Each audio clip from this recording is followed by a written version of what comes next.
6 Black Marines were never supposed to fight on Peleliu. They weren't infantry. They weren't trained for frontline combat. They weren't even expected to fire their rifles in anger.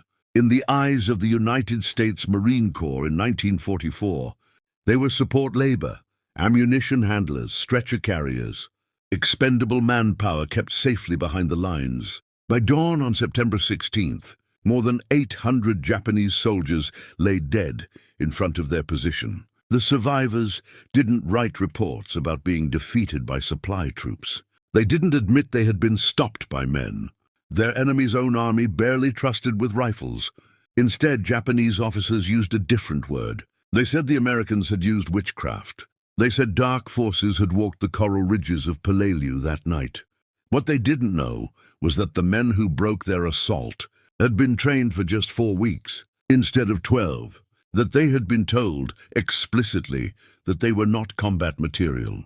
That they had landed on Peleliu hauling crates, not expecting to survive the first day. On September 15th, 1944, the invasion of Peleliu was supposed to last 3 days. The island was 6 miles long, 2 miles wide, and already considered irrelevant by many Allied planners. But Japan turned it into a killing ground. Caves, tunnels, machine gun nests carved into coral ridges. 10,000 defenders who had sworn to die where they stood. When white Marine rifle companies were shredded and the line began to collapse, officers turned to the men they had never intended to rely on. Black Marines from the 7th Ammunition Company and the 11th Marine Depot. Company were ordered forward, not as helpers, but as replacements. They didn't break. They didn't retreat. They didn't disappear into the chaos. They held, and in doing so, they created one of the most uncomfortable truths of World War II, proof written in blood that courage had never cared about the color of a man's skin. Before we go any further, tell me in the comments, what state are you watching from? Peleliu sat alone in the Western Pacific, like a slab of broken bone, 6 miles long, 2 miles wide, ringed by razor-sharp coral that shredded landing craft and flesh with equal indifference. In the summer of 1944, American planners marked it as a stepping stone on the road to the Philippines, a place to seize quickly, secure the airfield, and move on. General William H. Rupertus promised Washington the island would fall in 3 days. He had never walked its ridges. By September, the heat on Peleliu climbed past 110 degrees. The coral reflected sunlight upward, baking Marines from below, while the sun burned them from above. There was no shade, no fresh water, and nowhere to hide. The stench of rotting vegetation mixed with fuel, cordite, and salt air. Every breath tasted like dust and metal. The Japanese had spent months turning the island into a fortress. More than 500 caves honeycombed the Umurbrogol Mountains, later known as Bloody Nose Ridge. Tunnels connected firing positions, so defenders could vanish after shooting and reappear somewhere else entirely. Machine guns were embedded in coral faces. Mortars were pre-registered on every approach. This was not a beach defense. It was a trap designed to bleed the invasion force dry. At 8:32 a.m. on September 15th, 1944, the first wave of the 1st Marine Division hit the beaches. Within minutes, landing vehicles burned in the shallows. Marines fell before they could even clear the sand. Corpsmen ran out of morphine before noon. Entire rifle companies were reduced to half strength before reaching the airfield. Behind them came units that were never meant to see combat. Ammunition companies, depot companies, segregated Black Marines from Camp Montford Point, North Carolina. They carried crates instead of rifles, stretchers instead of grenades. White officers had made their role clear during training. Deliver supplies, stay out of the way, and do not engage the enemy. Peleliu didn't care about doctrine. By nightfall, the line was breaking. Casualties were catastrophic, and the island demanded every man who could still stand and fight. They came from different corners of America, but on Peleliu they were reduced to the same thing. Men the Marine Corps did not expect to survive the night. Private First Class Reuben McNair was 22 years old. Raised in the segregated South, where discipline and restraint were survival skills learned early. At Camp Montford Point, he learned something else, the quiet understanding. that no matter how hard he trained, the institution wearing the same uniform did not see him as equal. McNair didn't talk much. He listened, watched, and worked until his hands bled. On Peleliu, he hauled ammunition through machine gun fire without complaint, his fear buried under repetition and duty. Private Lee Douglas Jr. was louder, sharper, carrying anger just under the surface. He had grown up knowing exactly what America thought of him, and he carried that knowledge like a blade. He qualified expert with the M1 Garand. During training, and never let anyone forget it, Douglas was the kind of Marine who smiled before a fight, not because he enjoyed violence, but because he was tired of being underestimated. Samuel Love moved differently, calm, methodical. He had worked dockyards before the war, long hours moving heavy loads without panic. Under fire, he didn't rush. He adjusted. When chaos hit, Love became an anchor, steady hands in a shaking world. Marcus Henderson, a corporal from Harlem, carried a folded photograph of his mother inside his helmet liner. He wrote her letters he never mailed, knowing they would never reach her from the Pacific. Henderson believed in order, in keeping men together when everything else came apart. William Taylor had lied about his age to enlist. Barely 20, he still carried the fear of being exposed, of being sent home before proving himself. That fear hardened into resolve when the shooting started. James Whitfield kept a small Bible in his breast pocket. Each night he read by memory. Faith did not make him gentle. It made him unbreakable. By late afternoon on September 15th, the beachhead was already unraveling. Rifle companies that had landed at dawn were down 40%. Radio lines were cut.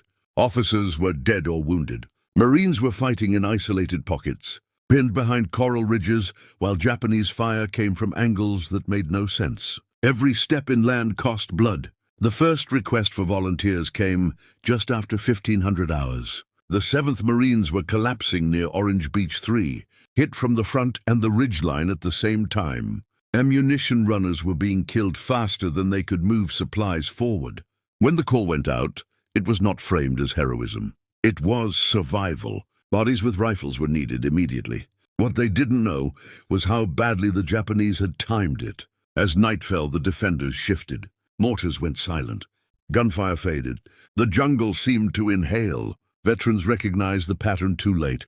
This was not retreat. It was preparation. At 0200 on September 16th, the counterattack exploded out of the darkness. Japanese infantry surged from cave mouths and ravines, screaming as they ran, grenades arcing low over the coral. Bayonets flashed. The Marine line bent, then split. Entire positions vanished under the weight of the assault. Men fired until their rifles clicked empty, then fought with knives and bare hands. In the confusion, support troops became riflemen. McNair stopped running ammunition and started shooting. Douglas fired until his thumb blistered loading clips. Henderson dragged wounded Marines back under fire, then returned forward without being told. Taylor learned how fast a man could reload when his life depended on it. Whitfield moved between positions carrying grenades, leaving silence where Japanese voices had been seconds before. The attack didn't break after 10 minutes, or 20. It kept coming, and as Japanese soldiers fell, something unsettling spread through their ranks. Gunfire they recognized came from places it shouldn't. Men they expected to scatter held the line. The assault slowed, then stalled. What the attackers thought they were facing no longer made sense. When daylight crept over Peleliu on September 16th, the battlefield revealed something no official report could comfortably explain. In front of a section of shattered coral ridge lay hundreds of Japanese dead, piled where their final assault had collapsed. Bodies lay tangled in firing lanes at cave mouths, along approach routes that should have overrun the Marines hours earlier. Intelligence officers would later estimate that nearly 800 attackers had been committed against a line held by barely a handful of exhausted defenders. The truth was not witchcraft. It was worse. The Japanese assault had run headfirst into men who had nothing left to lose, men who had already been written off by their own military. The 6 Black Marines and those fighting beside them did not rotate out. They did not receive relief. They fought continuously through the night, moving weapons from dead hands to living ones, turning captured Japanese machine guns back toward their owners, firing until barrels glowed and hands burned raw. Eugene Foster's use of a captured Type 96 light machine gun created chaos among the attackers. Japanese soldiers hesitated when they heard their own weapon firing from behind Marine lines, unsure whether units had been overrun or misidentified. That hesitation cost lives. Samuel Love's takeover of a shattered gun crew sealed approach routes at point-blank range. Whitfield's grenades collapsed cave entrances moments before counterattacks. Could reform, and then there was the rescue that spread through the line like wildfire. Reuben McNair running into open ground under fire to drag a wounded white Marine back to safety. Other black Marines forming around him, firing as they moved, refusing to leave a man behind. That single act changed something intangible. Exhausted Marines who had doubted them now fought harder, anchored by the knowledge that the men beside them would not break. By morning, the Japanese survivors withdrew, convinced they had faced something unnatural. They were wrong. They had faced Marines who had been underestimated one last time. And this time the cost of that mistake was catastrophic. The counterattack on Peleliu had failed, but the battle itself was far from over. The island that was supposed to fall in 3 days would consume 73. By the time the fighting ended in November 1944, nearly 40% of the 1st Marine Division had become casualties. Peleliu would go down as the bloodiest battle in Marine Corps history per square mile. For the Black Marines of the 7th Ammunition Company and the 11th Marine Depot Company, survival did not mean relief. They kept fighting. They hauled ammunition through sniper fire. They evacuated wounded under mortar bursts. They manned weapons whose crews had been wiped out. The 11th Marine Depot Company suffered 17 wounded men, the highest casualty rate of any African-American Marine unit in the Pacific War. These were not rifle companies. They were support troops who were never meant to be in the line at all. Senior officers could not ignore what they had seen. Major General William H. Rupertus, commander of the 1st Marine Division, issued formal letters praising the Black Marines for their wholehearted cooperation and untiring efforts in combat. The Navy released a press statement in November 1944 acknowledging their performance. For a brief moment, their actions were impossible to dismiss, but praise did not equal change. After Peleliu, Black Marines were sent back to supply duties. The Marine Corps did not integrate. Full combat training was still denied. The 51st and 52nd Defense Battalions, the only all-black combat units formed during the war, spent their time garrisoning islands already taken, never seeing frontline action. When the men of Peleliu went home, they returned to segregated trains, segregated schools, and laws that treated them as second-class citizens. The uniforms they wore overseas did not protect them at home. They had proven everything, and almost nothing changed. Peleliu is remembered for its heat, its caves, and its impossible casualty numbers. It is remembered for Bloody Nose Ridge and the men who vanished into its stone. What is rarely remembered are the Marines who were never meant to be part of that story at all. The 6 Black Marines who helped hold the line on Peleliu did not change the outcome of the war. They did something harder. They shattered a lie that had survived inside the American military for generations. The lie that courage, discipline, and sacrifice were determined by race. On that coral island in September 1944, that lie died violently, in full view of men who could never unsee it. Yet history looked away. After the war, their names faded. Their actions were condensed into footnotes or omitted entirely. The Marine Corps would not fully integrate until the Korean War. Montford Point, where Black Marines had been segregated and undertrained, did not close until 1949. The men who proved themselves in the Pacific went home to a country that still denied them basic rights. It took decades for recognition to catch up. In 2012, surviving Montford Point Marines were collectively awarded the Congressional Gold Medal. By then, most of the men who had earned it were gone. Their validation arrived long after their voices had faded. Peleliu forces an uncomfortable question. How many heroes does history forget because acknowledging them would expose a failure too deep to confront? How many stories were buried not because they were unimportant, but because they were inconvenient? The Black Marines of Peleliu fought 2 wars, one against a determined enemy in the Pacific, another against a system that never expected them to win.